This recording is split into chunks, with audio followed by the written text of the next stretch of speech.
Craig, President just left Mayfield as we've heard and seen the pictures and the audio of he and his folks here on the ground and above, actually taking a look and surveying the damage. He walked the streets, talked to local officials, talked to some residents, even talking to a young person on the phone. We are told that he did a quick prayer with someone there, and now he is on his way out of here to Dawson Springs and another town close to that to tour that particular area. Dawson Springs, about 60, 70 miles to the southeast of where I'm at in Mayfield. I spent a lot of time there this week. It is a town of about 2,600 people. Roughly 75% of the town is in complete ruin and a lot of losses of lives. Speaking of that, state of Kentucky put out new numbers about an hour and a half ago.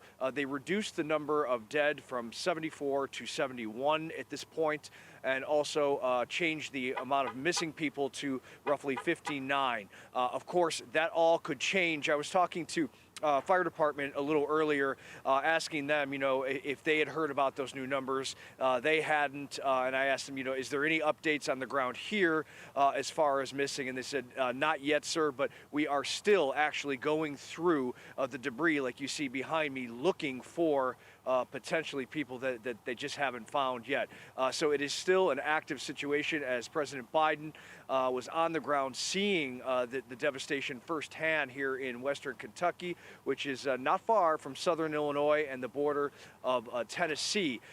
He is going to be hearing from residents. We've been talking to many of them all week. I talked to some people in Dawson Springs yesterday. One woman who it was in an apartment complex. 45 of the units, all 45 of the units, I should say, are devastated, gone, and she was about to clean up some of her belongings. Let's listen to what she had to say.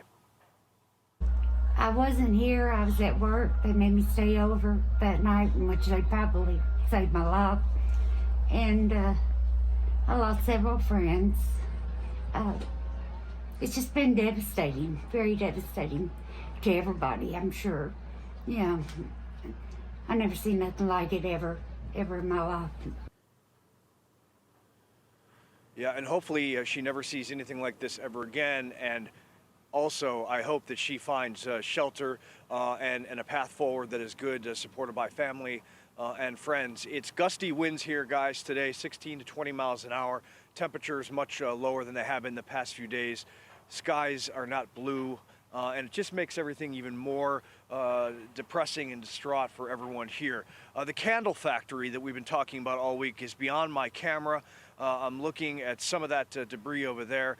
We are told that several employees there are filing a lawsuit against that company because they believe that they should have been evacuated, but were told and this is what they're saying, told that if they left, that they potentially could be fired. So there's just a lot of moving parts right now as we are in day 4 in the aftermath of this tornado that has swept through this part of the country, killing at this point scores of people, and there are still, according to the state of Kentucky, 59 people here missing.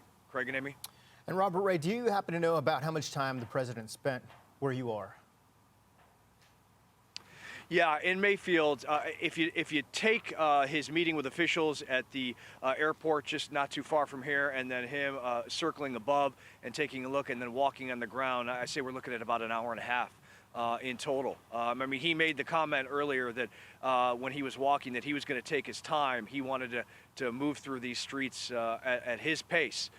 So I assume it's going to be the same thing over in Dawson Springs later as soon as he gets over there.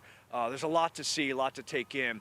And as we heard, the survivor that I interviewed and we just listened to, she'd never seen anything like this.